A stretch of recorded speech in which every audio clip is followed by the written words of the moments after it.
Today's guest is Theresa Lease, and Theresa and I share the same business coach. So we met actually in a Zoom room where we were getting some training together. And she's a coach and she knows breath work. And breath work is very fascinating to me. And I talk about it. I've had somebody on before who's a breathwork facilitator. So we have talked about it in the past. But I always like everybody's different perspective. And she shares an interesting story about somebody that had an amazing result from a breathwork session. So I'll let you listen to that. But yes, Theresa talks about her backstory and how she ended up becoming a coach because she had a life before coaching, and she found coaching in her second half, and it was the result of a life pivot. And so she got divorced at mid 40s, 45, I think she said in the conversation.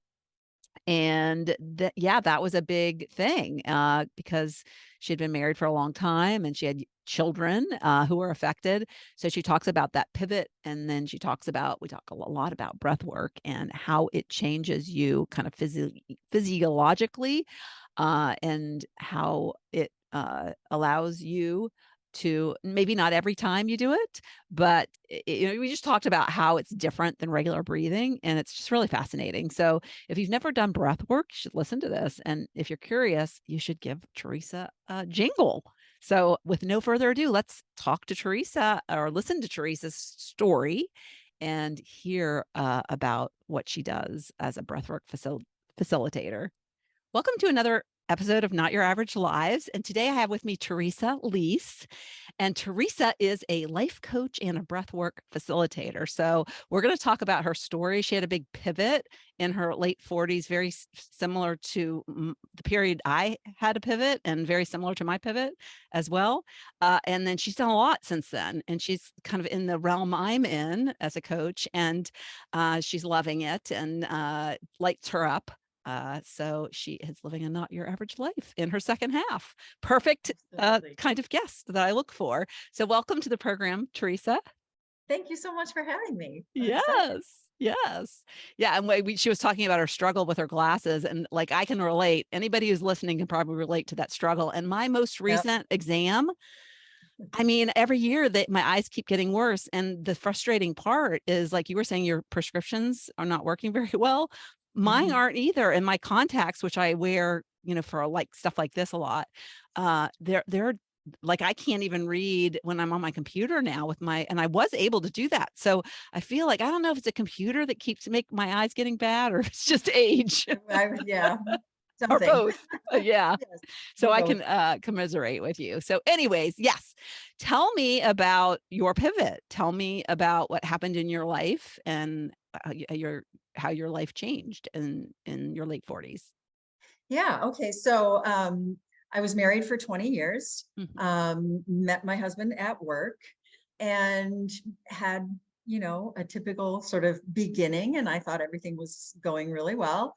We have two children. And we moved around a lot. He works for the railroad. And so we got transferred regularly, like every 2 to 3 years.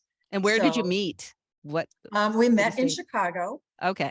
Mhm. and I was working for the railroad at the time. So that's where we met. And then from Chicago, we moved to McCook, Nebraska, and then Lincoln, Nebraska, and then Kansas City, Missouri, and then Colleyville, Texas, and then Andover, Minnesota, and then Chicago, Illinois.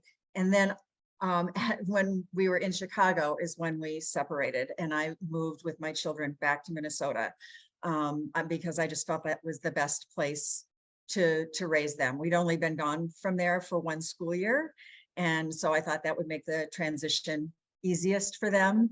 And I knew I didn't want to stay in the Chicago area. But basically what happened was, I was unhappy for a lot of reasons. And, as we do, talk to friends about it.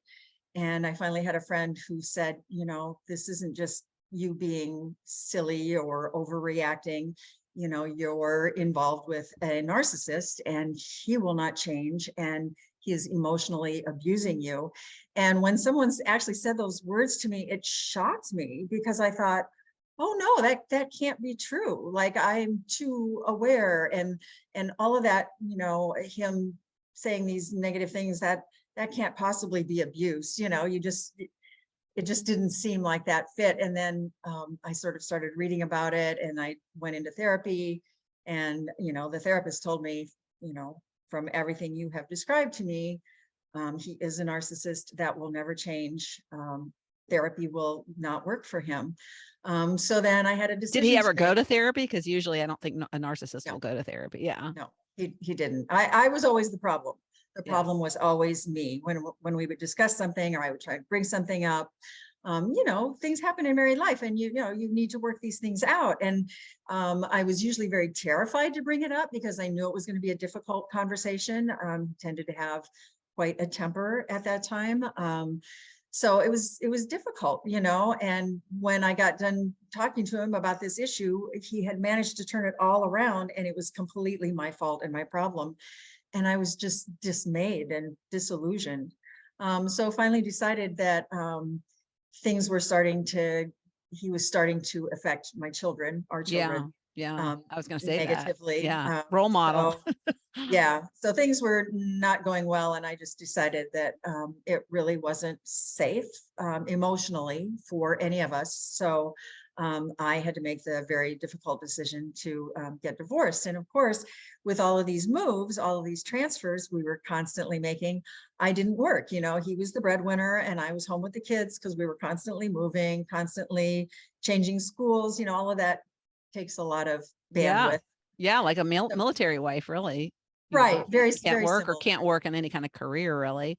Right. Yeah. So yeah, I was dealing with some depression because of all Well, of this. yeah. And when you're in that kind of situation too, you feel kind of trapped. And, Oh I, yeah. I had my own career when my ex-husband and I split, but it was still financially hard because we Mhm. were a two-income family and we were used to living the life we lived. And I can't Right. imagine where you didn't have your own income and you were reliant on your husband's. And that's enough to make people not even try to pursue divorce. Absolutely. Absolutely. And I was very lucky in that regard, in that we actually used a mediator. So we ironed everything out, all of the terms before, and it wasn't like a court thing that went back and forth or anything like that. So that was really a blessing. And anybody who has the option to use a mediator, I strongly suggest it. It was very, very helpful to us. Yeah, we Um, used one for that when it came to dividing the furniture. Because my ex-husband kept thinking everything, because we had a lot of nice furniture in our house, and he kept thinking that we could get the same amount of money, or practically the same. And it was so funny. The mediator, I remember he said to us, he goes, the stuff in your house, it's like, you think it's valuable, but it's like used. It's not, it has no value to anyone until it becomes an antique. And I thought that was right. very, very interesting. It's drops in price as soon as you take it out of the showroom, like cars Sure. used to. Yeah. Yeah, exactly. And that's interesting too, because we did have several antique pieces, and they were, pieces that I had chosen and used for decorating in the house. And he knew that they were special to me. And so he would try to kind of go for those things. He'd say like, well, I want the Hoosier, I want the bookcase or whatever. And I'd say, fine. And I knew that he was just doing that to get a reaction. And as soon as I didn't have a reaction, he didn't want it anymore. Um, Yeah. so Interesting. yeah. Well, good for So you. Yeah. Mediators, hearing it from a third party is super helpful. And we had a guy who was a mediator. And so I think that also helped. yep, that Yeah. could very well Yeah. be. Yeah. Yeah. So So how old yeah, were your kids during this time? okay. Back So then? I turned 45 shortly after when we separated. My daughter was turning 16, and my son was turning 12. Okay. So that was kind of nice because I was getting another driver to help me, because I knew I was going to have to work, but I also was in a great position where I didn't have to get work right away. So I worked a lot of, you know, short-term things, low-paying things, just to get me out of the house and get me working again. And it was just hard because when you haven't worked for that amount of time, you don't have a great resume, so you're kind of starting at the bottom and not feeling emotionally strong or anything like that. So it's not easy, but it was still a relief. from what I had been going through. But like I said, was dealing with some depression because of it, and was doing what I think most women do. You know, you look for help where you can find it. And I had found this person, Martha Beck, through Oprah Winfrey. Yes, I remember Martha on Oprah. Yeah, so she, I always loved the articles that she wrote. She always had an article in the O magazine, and there was always humor involved with it. And I'm a huge humor fan. So I started reading more of her materials and found out that she had a program for life coaching, which I'd never even heard of before, and found out that that was, you know, actually a viable kind of career. So I did the training in 2016 and 17, and then just kind of put it on the back burner because I had my pay the bills job was going on. So I didn't really spend any time building the business. I just practiced now and then. So you were like, it was like night school in a way. It was kind of like Yeah, going back to school, but doing the coaching thing at night. And yeah. right, right, very much so. And then later on, I found there was a Hay House Summit where it's one of those free things where, you know, for like 9 days in a row, they have all these fantastic speakers, and you can watch it for free. So there was this one man on that was talking about breath work, and the way he was talking about breath work, I was like, oh my God, what is this thing that I have never heard of? And he kept saying, you know, it changed his life. He was an alcoholic. He was from Boston. The way they handled problems was just to hit each other, you know, and things like that. And he was now this peaceful sort of Zen sort of guy, and it was all due to breath work. And I thought, I got to find out more about this breathwork thing. So I looked him up, and he had a training program. So I took the training from him. His name is John Paul Crimmy. So I got to give props to all of those people that Yeah. helped I haven't heard of me. him. I'm have to look him up. Yeah. And how do So you spell Crimmy? Is it K with a K or? it's Crimi. Oh, okay. Yeah. And John is Jon. Okay. Got it. Yeah. Okay. So I took one of his trainings online, and I did one training live with him in Calabasas, California. And fun fact, not a fun fact, very sad fact, the last day of our training there in Calabasas was the day that Kobe Bryant's helicopter went down in Calabasas. So right where we were is where all of this was going on. So that was very traumatic for a lot of the people who were there, because obviously a lot of them were from that area, and you know, it was a huge deal. So that was very sad. But anyway, yeah, that was that year and a half ago. How long ago was it was that? let's see, 2019. I think it was either 2019 or 2020. I can't remember, because the pandemic just screws up all of your Yeah. memories of when Yeah, it was things happened. probably before the pandemic because they It were was going to a before the game. pandemic. Yeah. Yeah. Yeah. Her basketball game. Yeah. Yeah. So Wow. so yeah, so then I got these 2 trainings, and I loved breath work. I mean, I love all of the tools that I've learned, but one of the reasons I love breath work so much is because it involves the body, and transformation happens more quickly when you're involving the entire body. As Americans, as Western culture people, we are so much in our heads all of the time. And in fact, I love this saying that the mind, it can be considered the future, and the body, the past, and your breath is the present. Which is so true, because your mind, you can dream the future. That's how you develop your future. You know, you have a vision for yourself, and you make this beautiful vision, and then you're drawn to it, or circumstances are drawn to you based on this beautiful vision. Our bodies are a result of all of the decisions we made in the past, what we've decided to eat, how we've decided to move our body, how we've decided to rest our body. So our body is very much the past, and breath happens in the present.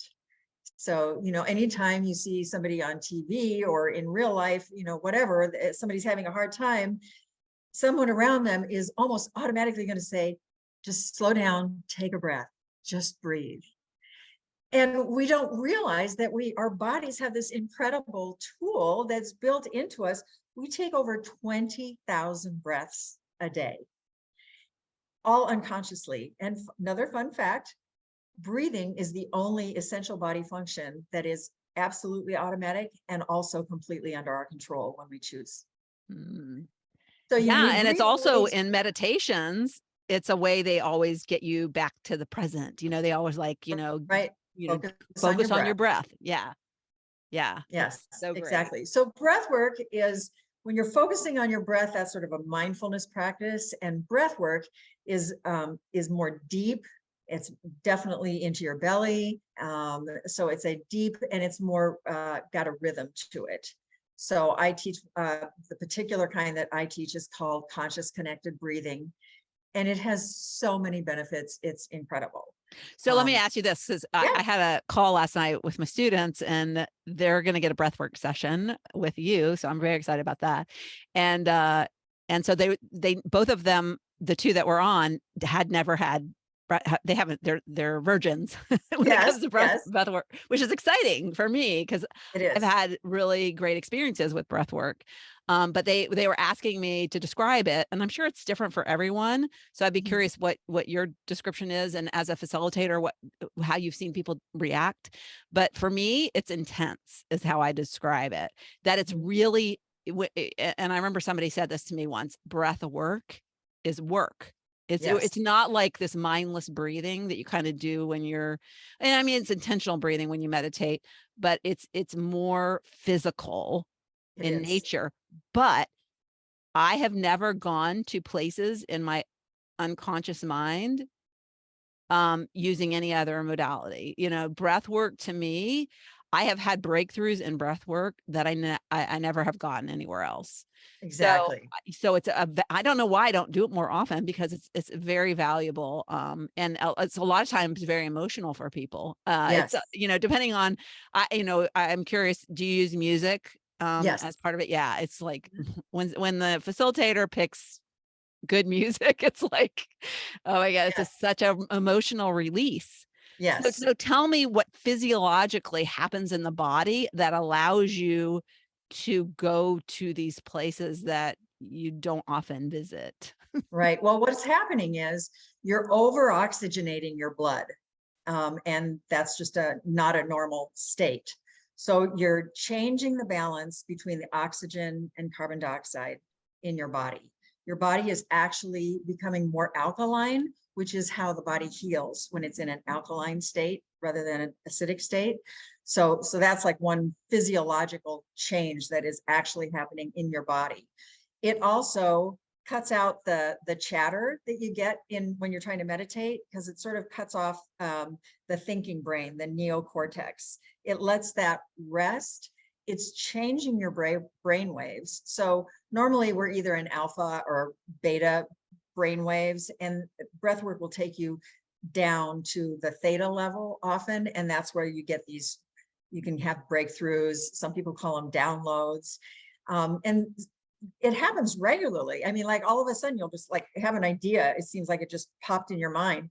And also you might not have anything happen at all. And Yes, then right. next Yeah, week you might yeah, have an yeah. idea, and you won't be necessarily relating that to the fact that you did breath work last week. But that's probably why, because you're clearing things out. If you're going to remodel part of your house, you don't just start, you know, working on the room, you clear it out first. So that's kind of what breath work does. It clears the system very much so that there's room for new things to come in. Even like the Veterans Administration has approved it for treatment for PTSD. Like that's how effective it is. Yeah. Yeah. I So was it going to ask starts, you, is it a good cancer treatment? Because it sounds a little woo, because, people think, oh, you need to go and get really serious meds for cancer. Uh, However, I have read that when cancer thrives on an acidic environment. So when you said it really makes the body more alkaline, I thought, wow, that could actually help with people who are dealing with cancer and they have a highly acidic environment, and the cancer cells are like yum yum yum yum, you know. And I'm not yeah. saying it's the only thing you do, but what a great, I wonder if any programs actually encourage that. I haven't heard of any, not that I know of, but I mean, it's just such a great practice. I think everybody should be doing it at least once a week. It's Yeah. when I started, I did it 4 or 5 times a week, and because I loved it so much. And also it releases trauma from your cells. So our exhale is how a lot of the toxins leave our body. Trauma, emotional things from our past are saved, stored in our physical body, in our cells, and the breath work clears that out. So you can have lots of physical reactions that go on during the actual practice. Some people get tetany, where your hands get tight like lobster claws. That's very common, especially in the beginning. It happened to me in the beginning, and it doesn't happen to me anymore. It's also something that we can deal with. It subsides as soon as you stop the breathing pattern. And also it tends to happen more when people are pushing too much on the exhale. The exhale is supposed to just drop out of your body. So there's ways that we can work with that. But yeah, it's just, when you get done, your body, like my body, is just like you're sort of buzzing with this energy. You've just been moving energy all throughout your body, which just doesn't happen very often. And just from sitting all day in front of computers and things like that, our shoulders hunch, and we're breathing just this real shallow breath into our chest. And when you breathe all the way deep into your belly, it changes everything. So Yeah. What are some of the experiences you've had as a facilitator and kind of witnessing people? oh my gosh. Well, one of the things it's really great for is grief. So, you can imagine, so one of my friends lost her spouse recently, and I did a breathwork session with her, and she talked to him during the session, like she saw him, she had a conversation with him.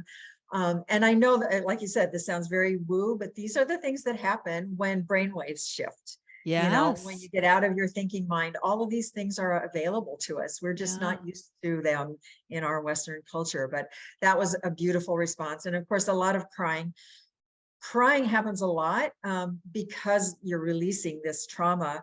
When I first did it, my legs were shaking so much.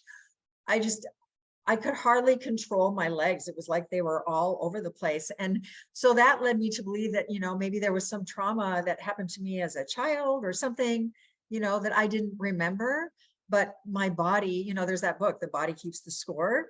And, that's what's so beautiful about it. It's your body healing itself, and that's what the body is made to do.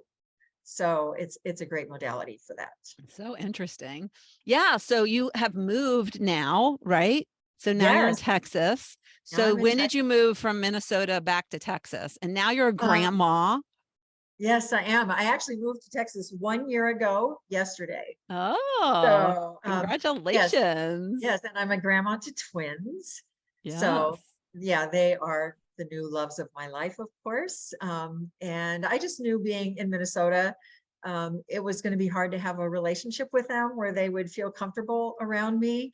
And one of the big advantages of not being tied to anyone, I actually, kind of made the conscious decision at a certain point, not that I really wasn't interested in another relationship after my marriage. When I was leaving, I thought that I probably would, date or marry someone or something. But I just had this feeling like I wanted to see what I could do with my life, just me. Um, so I took that risk, and, I packed up my house completely by myself, came down here, unpacked the place completely by myself. And yeah, now I'm, 10, 15 minutes from my grandbabies, and it's working out very, very well. Yeah. And I bet that is very empowering for somebody who was controlled by a narcissist for 20 years. Yeah, I mean, it was hard to leave, I have to say, because I Good was in Minnesota friends. for 17 years. I mean, Yeah. of all these other moves that I'd made, it was 2, 3 years at the most, and you make friends in that amount of time. But in Minnesota, I was actually able to have roots, which I had had since childhood. So it was very difficult leaving all of those friends, and also very hard to make new friends when you move to a new place and you don't have your children anymore, because when you're moving with children, you're automatically getting them into schools and into after school activities and things like that. So you become friends with your kids' friends' parents. And then of course, that was still during the pandemic. So, not as many activities going on. So, So the and pandemic is just, hard to yeah, meet so new I'm just people. working on rebuilding that, and, have joined some groups and things like that to get myself out there. Yeah. It's funny. My youngest daughter just turned 40. And so I was young when I had her, being 63. And so I just was down there visiting her, delivering 3 of her 4 kids back to her after they stayed with me. And she's gotten into tennis. So she's really active in tennis. And she's in this over 40 group because she was 39 and she could join if she was turning 40 that year. Right. Yeah. So she's really, this has opened up a whole, because she played competitive soccer. So she's kind of, but she's been in this mom mode and raising kids. And so she's got this new group of friends, tennis friends. And I went to one of her matches with her when I was down there. It was kind of like mom's watching her kid play again. It was great. But her tennis friends are almost my age. It was like I could relate to them. It was almost like there was a couple of women that were in their 50s, even though I'm a little older than them. But so, there was such a commonality, and it was so funny because you get out there. Pickleball's a big thing. I was just going to say, I'm sort of looking for a pickleball place. I've never played, but I know it's kind of like the hot thing right now, and I think it would be really fun. Yeah, and when the grandkids were here, I took them to the pool. And which I never go to. We have a neighborhood pool, and we have the kind of pool in the olden days when I went to the pool, there was a snack bar and you could eat around the pool. And then when my kids were little, there were all these rules and you couldn't eat at the pool, and it wasn't as much fun. Well, our pool, you can actually drink. You can get a mixed drink. A lot of people have like the what are those called, the seltzer waters. But you get or the seltzer drinks. What are they called? White Claw. Yeah. But you can sit there on the edge of the pool with your kids. And so so I learned when my grandkids were here, there's this whole group of people in the neighborhood that go up on Saturday while the kids for their swim, and they sit there and drink and shoot the moon. And I'm like, that I'm in now, but I don't have kids. So that's what you can take the twins out to the pool and meet all the cool parents and grandparents. Yeah. Yes, exactly. That's so cool. Yeah. So what does your daughter think about your coaching, and has she done breath work with you? She has not. I have not been able to convince her. But she's also obviously extremely busy. She has a very full job, so she travels a lot. And her husband, of course, works full time, so they actually have a full-time nanny. So they're kind of at that level where they need that kind of support, and also with 2 babies, and they were 2.5 months premature. So lots of things like that. So now, how old are they? Are they about the same age as your anniversary? Are they like almost a year? I think I remember you telling me they they will be a year on September 29th. Okay. Yeah. So, well, it's great, I'm sure, for them to have you close by and to be supportive. My grandkids live 2 hours away, and the rest are like 8 hours away. So it's kind of a bummer, but I try to see them and can be flexible. So that's great that you have that flexibility. I'm glad they didn't ask you to be their nanny. Or maybe if they did, I'm glad you said no, because I think, I know some, women like to do that, but I think there's so much more we can offer the world. And I think you can still be a big presence in your grandkids' lives. Yeah. Yes. So it's working out very well. So one of the things I like to ask my guests is, how do you exemplify living a not your average life? Well, I think everything I've said so far qualifies me for it's not an average life. I mean, I grew up on a farm in Nebraska. So, and the house that I grew up in, my dad was born in. So, that was my history. And then, here I come with moving all, every couple of years. Like, that was completely unexpected that I would have that kind of thing going on in my life. What's interesting, though, is that you met your ex-husband in Chicago, and then you had a stint back in Nebraska, right? Yes. So that's kind of crazy. But were you near your home? Did you, or was it a different part of the state? Well, part of it, we were farther away and part of it we were closer. So we lived in a small town in southwestern Nebraska for 3 years. And then we lived about an hour away from my parents in Lincoln, Nebraska. Mhm. So that was nice. Yeah. Yeah. And that was when my daughter was an infant. So it worked out very well that we had a little grandparent time. And then when the kids got a little bit older and we lived here in Texas, we would spend like 3 weeks, 3.5 weeks up with my mom and dad on the farm. So it was a really nice break from the Texas heat in the summertime and gave them kind of that farm experience. And my parents were great.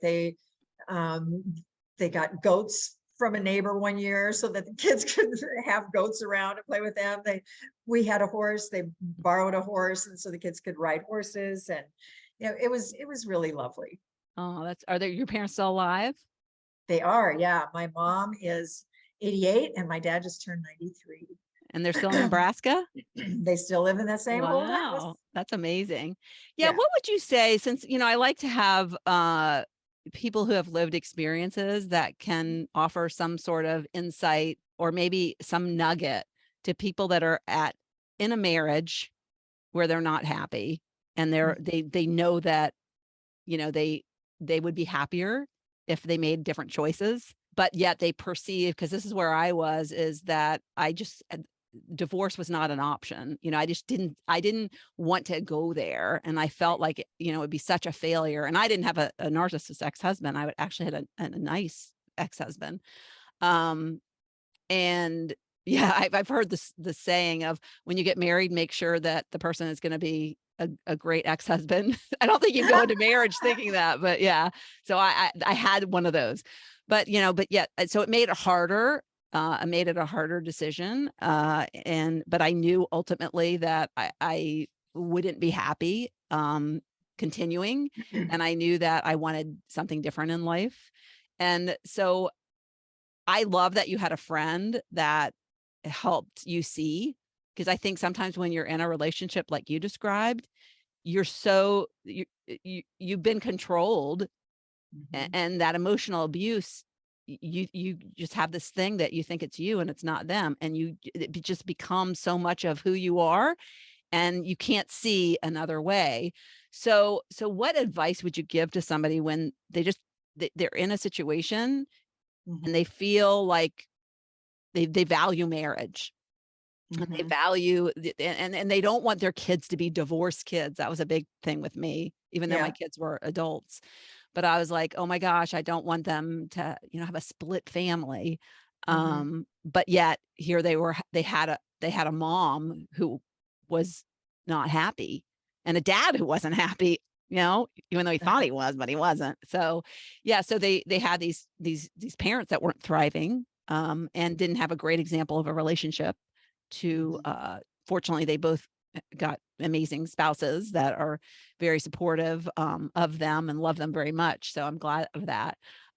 So yeah, so what guidance or, nuggets of wisdom can you share? What made Yeah. you Well, get I would say that unfortunately, the only barometer we use for good marriage is length of time, which is Oh, a terrible barometer of success.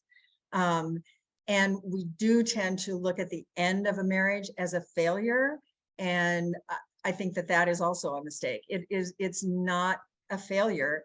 And as someone said this recently, I can't remember who, but a better barometer of marriage is if both parties have the opportunity to continue to grow. So if you change your filter on your marriage to not am I happy or am I sad or am I failing or whatever, but are we both still growing and supporting one another in that growth? Clearly that was not happening for me. Um, and I didn't know that at the time, but because I had never heard that before. It was very hard because I was Catholic. mm, Catholics are especially, I mean, I was very involved in Catholicism, and I actually made the decision that I was going to have to get divorced when I was sitting in church, and the reading was, love is patient, love is kind, love is, and I was sitting there and I was thinking, oh, I don't have any of those things. Like my relationship was none of those things. So it was like, okay, I can be released from this because it isn't a loving, supportive relationship. And like I said, I could see that spilling over on the kids. And it's sad that I didn't value myself enough to leave until it was affecting my children. But that's being a woman, right? We always put our children first, other people first, especially women in our generation. I think that that's certainly changing, and that's a good thing. But we were just molded in that cultural sacrifice everything for the sake of your marriage and your family. And it wasn't a good thing. So yeah, it's funny you should say that. I just saw a video of Ben Affleck on social media explaining why he finally got sober. I didn't even really realize he was sober at this point. I know he just married J-Lo, and I know she doesn't drink. So I was like, how's that working out?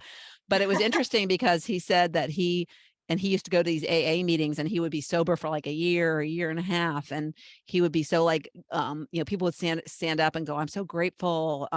He's like, no, you're not, you're miserable and you still want to drink. And, because he was still in this place of denial and wanting a drink. And he said, everything changed. Because the question was it hard for you to get sober? And he said, everything changed when one day I realized how I was affecting my kids. And he said, and it's been easy ever since. He said, I never have 1 second wanted a drink, but it's so funny because we say it's for women, but clearly it changed his life. It changed his life.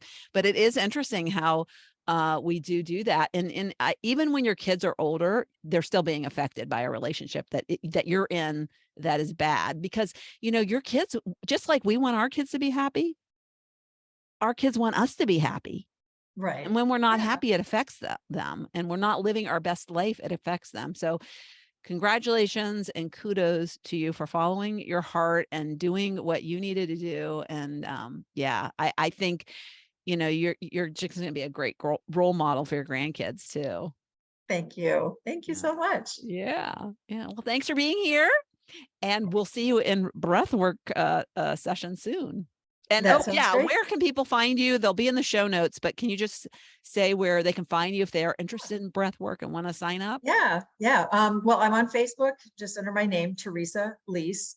I'm on Instagram at Theresa True North, because my company is True North Authentic Life Coaching. So that's also my website, www.truenorthauthenticlifecoaching.com. You can find me in those places. And I would love to have all of you in a breathwork session someday. Awesome. Yeah. You might get to talk to somebody that has passed on, right? You don't know. You never know. Okay. Yes. All right. Thank you so much. Thank you so much for tuning into the Not Your Average Lives podcast. If you haven't yet, make sure to subscribe on iTunes if you have an Apple device. You can find free resources and learn what else I have going on at the moment that might interest you on my website at notyouraveragegrandma.com. You can also find me on Instagram or Facebook at Not Your Average Grandma. If you liked this episode, it would make my heart so happy if you could leave me a 5-star rating. You can also add a review to let me know what you like about this podcast, which will help spread the word about it to others who need a little midlife inspiration. As always, be you, listen to your inner voice, and focus on reigniting that lost spark so you can start living your own, not your average life.